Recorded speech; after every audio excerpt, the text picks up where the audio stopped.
The U.S. aircraft carrier worth Rp211 trillion is no longer relevant in future warfare. Here are 5 reasons.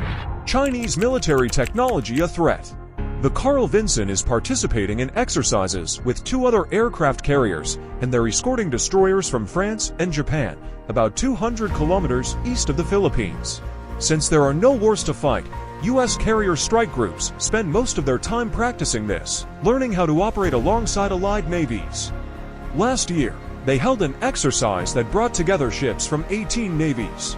In a cavernous hangar, below the noisy flight deck, Rear Admiral Michael Wasch, commander of the Carl Vinson Strike Force, sat with his French counterpart, Rear Admiral Jacques Mallard of the aircraft carrier Charles de Gaulle, and his Japanese counterpart, Rear Admiral Natsui Takashi of the Kaga, impacted by Elon Musk's efficiency.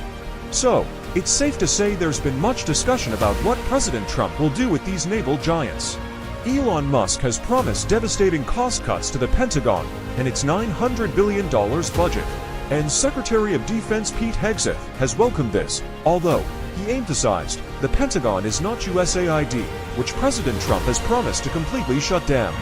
Extremely high operational costs. They showed them the jet shop where they repair and test engines. A technician who identified himself as Oito Madero explained that they needed to carry enough spare parts to keep the plane flying on long deployments, and that after a few hours the engine would have to be completely replaced, regardless of whether it was damaged or not. A new engine sat in its massive packaging next to him. It would cost approximately $15 million United States dollars. Vulnerable to ballistic missile attack. According to the BBC, the debate over the utility of aircraft carriers is nothing new. It began when they first appeared a century ago. Critics now argue that they are too vulnerable to China's latest generation of ballistic and hypersonic missiles, forcing them to remain a certain distance from China's coast, putting their aircraft out of reach. The money, they say, would be better spent on newer technology.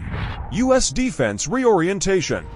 3 new Ford-class nuclear-powered aircraft carriers, the next generation after the Carl Vinson, are currently under construction, although 2 of them won't be operational until next decade.